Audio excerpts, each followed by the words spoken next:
Susilo Bambang Yudhoyono atau yang akrab disapa sebagai SBY adalah seorang tokoh politik Indonesia yang pernah menjabat sebagai Presiden Indonesia selama 2 periode, yaitu tahun 2004 hingga tahun 2014. Berikut adalah biografi dari sosok yang menjadi Presiden ke-6 di Indonesia. SBY lahir pada 9 September 1949 di Pacitan, Jawa Timur. Beliau tumbuh di keluarga yang sederhana. Ayahnya Raden Suketjo adalah seorang guru, sedangkan ibunya Siti Habibah adalah seorang ibu rumah tangga. Ketika masih kecil, SBY memiliki cita-cita untuk menjadi seorang tentara. Pendidikan formal SBY dimulai di SD Negeri 3 Pacitan dan kemudian melanjutkan SMP Negeri 1 Pacitan. Setelah itu, SBY melanjutkan pendidikannya di SMA Taruna Nusantara, Magelang, yang merupakan sekolah militer ternama di Indonesia. Pendidikan tinggi SBY ditempuh di Akademi Angkatan Bersenjata Republik Indonesia atau disebut AKABRI, dan kemudian melanjutkan pendidikan di Akademi Militer Nasional atau AMN Magelang. Untuk lebih jelas, berikut merupakan rincian perjalanan pendidikan Presiden ke-6 kita ini.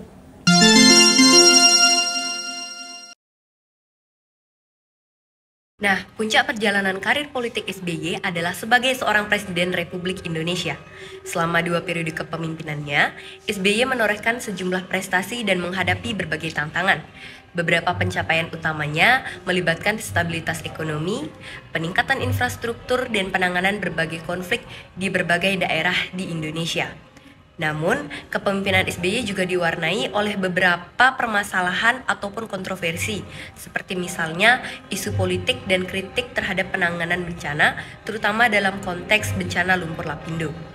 Selain itu, selama mengabdi kepada nusa dan bangsa, Presiden SBY juga berhasil menorehkan berbagai macam penghargaan, seperti sebagai berikut ini.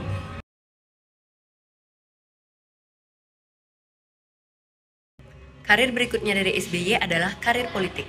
Meskipun memiliki latar belakang militer, SBY memasuki dunia politik pada tahun 1995 setelah pensiun dari militer. Beliau bergabung dengan Partai Demokrasi Indonesia atau kita kenal dengan PDI dan kemudian terlibat dalam berbagai jabatan termasuk Menko Polkam di era pemerintahan Presiden Abdurrahman Wahid. Pada tahun 2004, SBY mencalonkan diri sebagai Presiden Indonesia melalui Partai Demokrat. Dengan visi misinya yang menekankan stabilitas politik dan juga pembangunan ekonomi, SBY berhasil memenangkan pemilihan presiden pada waktu itu dan dilantik menjadi presiden pada Oktober tahun 2004. Adapun beberapa perjalanan karir beliau di bidang politik yakni sebagai berikut.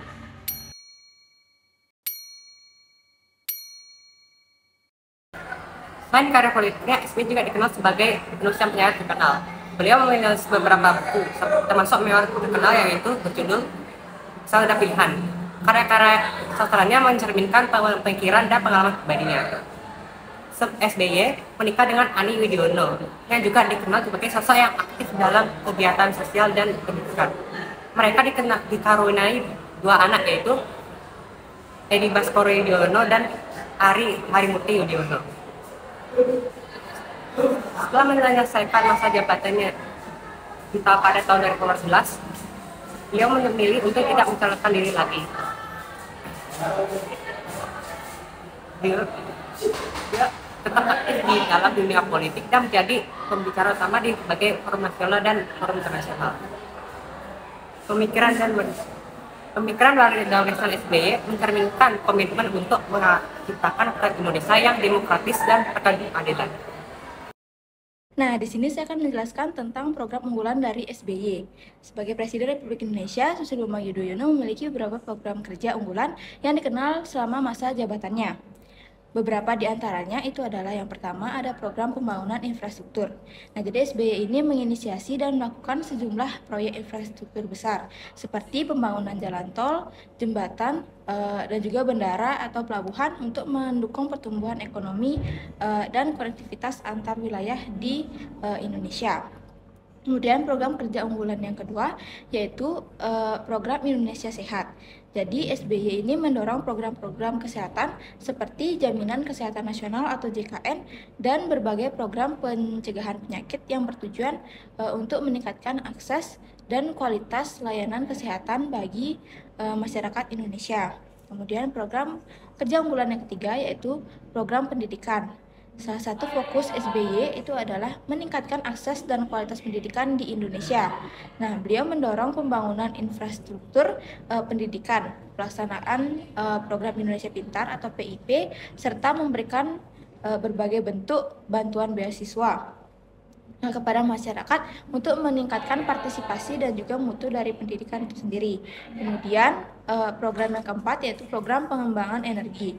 Jadi Susilo Bambang Yudhoyono ini menginisiasi program-program untuk meningkatkan produksi dan juga pemanfaatan energi terbarukan seperti pembangunan pembangkit listrik tenaga panas bumi atau PLTP dan juga pembangkit listrik tenaga angin atau PLTA guna mengurangi ketergantungan pada energi fosil.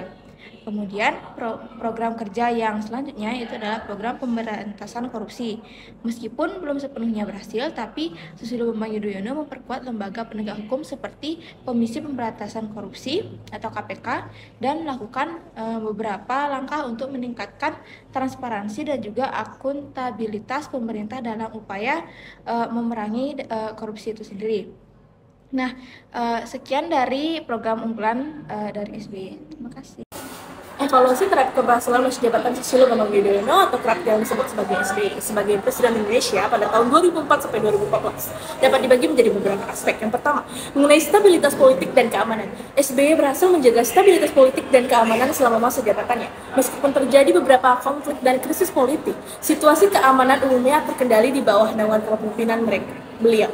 Kemudian yang kedua mengenai perekonomian. Pada masa jabatannya, ekonomi Indonesia mengalami pertumbuhan yang stabil. Meskipun terdapat krisis global seperti krisis finansial pada tahun 2008, Indonesia berhasil bertahan dan tumbuh dengan tingkat pertumbuhan ekonomi yang cukup baik. Kemudian mengenai penanganan bencana alam.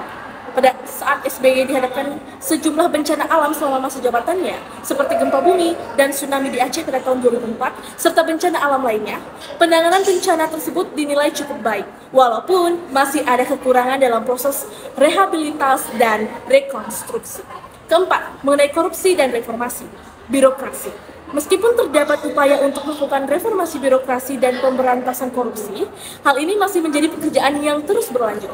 Tindakan korupsi masih tersebar luas di berbagai tingkat pemerintahan, dan upaya pemberantasan korupsi masih belum maksimal. Kemudian, poin kelima itu mengenai hak asasi manusia. Terdapat beberapa kekhawatiran terkait dengan pelanggaran hak asasi manusia selama masa jabatan SBY, terutama terkait dengan konflik di Papua dan situasi kebebasan berekspresi. Kemudian yang terakhir mengenai kebijakan luar negeri. SBY mengadopsi kebijakan luar negeri yang aktif, termasuk dalam hal perdamaian dan kerjasama regional. Namun, terdapat kritik terhadap pendekatannya terhadap hak asasi manusia di luar negeri. Secara keseluruhan, evaluasi terhadap keberhasilan masa jabatan SBY sebagai Presiden Indonesia memiliki pro dan kontra itu sendiri, tergantung pada sudut pandang dan prioritas masing-masing pihak maupun individu dan kelompok.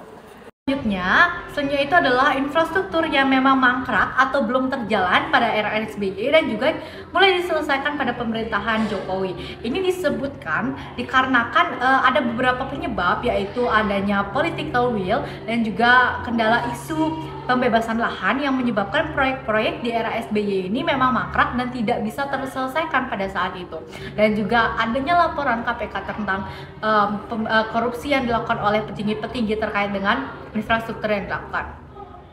Nah, di mana yang pertama itu di era SBY dilanjutkan oleh Jokowi adalah pembangunan ruas jalan tol Pemalang dan juga Semarang, di mana proyek ini tertunda sejak 2006 silam. Di mana proyek tol lain yang belum selesai di era SBY adalah ruas tol dari Cimanggis ke Cibitung. Kemudian ada juga proyek terkait dengan pembangunan jembatan Merah Putih di Indonesia Timur, tepatnya yaitu di Ambon, yang tertunda sejak 2011 silam. Proyek ini menelan biaya sebesar sekitar 772,9 miliar. Selanjutnya, ada proyek juga pembangunan Bandara Kertajati di Majalengka yang dibangun SBY dan kemudian diresmikan di pemerintahan Jokowi pada saat itu. Di mana ada pun beberapa alasan mengapa proyek ini mangkrak adalah pengalihan aliran sungai yang terdapat di ujung landasan. Di mana pembangunan Bandara Kertajati ini diperuntukkan untuk memiliki luas landasan 4.000 lebih dari Soekarno-Hatta, Bandara Soekarno-Hatta yang membutuhkan 1.800 hektar dan juga biaya sebesar 10 triliun yang dihabiskan untuk membangun sebuah bandara ini. Baik, selanjutnya itu adalah 5 tahun silam, Jokowi ini juga menemukan sekitar 34 proyek pembangunan pembangkit listrik di tanah air ini yang mangkrak pada saat era SBY, di mana pada saat itu membahas rencana pembangunan pembangkit listrik 35 MW. Dalam rapat, Jokowi itu menerima laporan bahwa adanya proyek mangkrak yang sudah mulai dibangun sejak 2008. Tahun tersebut bertepatan terkait dengan terjadinya krisis keuangan global. Kini ada beberapa proyek lainnya yang juga belum selesai di era SBY yang akan kembali dilanjutkan oleh Jokowi. Di mana pertama adalah pembangunan Wisma Atlet Hambalang, di mana proyek ini menyedot anggaran sekitar 2,5 triliun yang digadang-gadang akan menjadi pusat pelatihan olahraga yang bertaraf internasional. Namun disinilah menjadi kontradiktif di kalangan masyarakat, karena selama pembangunannya, Komisi Pemberantasan Korupsi atau KPK ini mengendus adanya praktek penyalahgunaan dana atau korupsi yang dilakukan oleh sejumlah pihak, di mana KPK ini melihat adanya kong kali kong antara sejumlah pihak terkait dengan perencanaan pembangunan dari proyek ini. Nah, selanjutnya adalah sejumlah nama yang terlibat dalam skandal korupsi, itu ex Menpora Andi Maranggang, ex Direktur Operasional PT Andi Karya, dan juga ex Ketua Umum Partai Demokrat Anas Urbaningrum. Di mana dalam audit BPK itu total kerugian negara dalam proyek Hambalang ini mencapai 706 miliar. Di mana jumlah ini didapatkan dari hasil audit investigasi PPK pada periode 2012 sampai 2013 yang sudah memang dikukuhkan di pengadilan dalam beberapa kasus korupsi yang melibatkan nama-nama petinggi negara. Nah, selanjutnya di mana juga pemerintah pada kala itu selain BPK yang menemukan hasil ini, juga adanya pembayaran proyek yang membengkak atau digelembungkan menjadi sebesar 514 miliar. Laporan ini pun telah diserahkan kepada pihak yang berwajib dan juga BPKP untuk ditindaklanjuti lebih lanjut. Nah, selain itu juga ada proyek yang memang sangat besar dan juga sangat kita kenal dalam era pemerintahan SBY, di mana itu adalah proyek air minum SPAM unggulan Kabupaten Pasuruan, Jawa Timur yang baru diresmikan oleh Jokowi 2021 silam. Di mana kita ketahui bahwasanya sumber air ini memang sudah ada sejak zaman pemerintahan Hindia Belanda. Di mana pengolahan pertama kala itu dilakukan oleh Waterbachwich, di mana pada tahun 1917, namun pemerintahan mulai membangun SPAM unggulan setelah 45 tahun sejak direncanakannya, yakni pada 1973. Namun sejak itu pembangunan proyek tersebut tiba-tiba lenyap, dan ini pun dikukuhkan kembali pada masa pemerintahan SBY sebagai program unggulan SBY. Namun nyatanya program ini mangkrak di tengah jalan pada saat pemerintahan SBY itu. Nah, sejak tahun 2010 itu terus dilanjutkan program SPAM ini, dan prakualifikasi 1 tahun setelahnya, yakni 2011. SPAM unggulan merupakan proyek sistem penyediaan air pertama yang menggunakan skema kerjasama pemerintahan dan juga badan usaha atau KPBU, dan masuk dalam proyek strategis nasional yang memang proyek ini diprioritaskan oleh negara. Meski demikian, kala itu proyek ini tidak mendapatkan minat lebih dari sektor swasta yang memang akan dialiri oleh SPAM ini. Proyek SPAM unggulan akhirnya kembali dilanjutkan pada era pemerintahan Jokowi karena memang SBY pada saat itu mangkrak dalam proses pembangunannya. Proyek ini menelan biaya sebesar 2,5 triliun yang digarap oleh PT Meda Adia Tirta Unggulan yang merupakan konsorsium dari PT Medskolgas Indonesia dan juga PT Bangun Cipta Kontraktor. Di mana investasi proyek SPAM unggulan itu bertujuan mengalirkan air curah dengan kapasitas produksi 4.000 liter air per detik dengan jaringan sistem transmisi dari mata air unggulan perusahaan daerah air minum atau PDAM di Provinsi Jawa Timur ke beberapa PDAM di daerah-daerahnya, misalnya di Surabaya, Pasuruan, Sidoarjo, dan juga Gresik.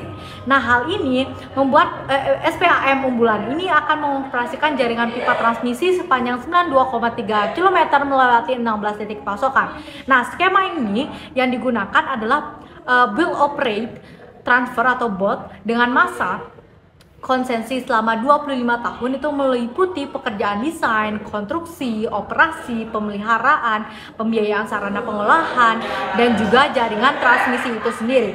Nah, jadi itulah beberapa program-program yang memang mangkrak pada pemerintahan SBY dan dilanjutkan oleh Jokowi. Dan ada pun yang memang belum dilanjutkan dan masih mangkrak pada saat ini infrastrukturnya.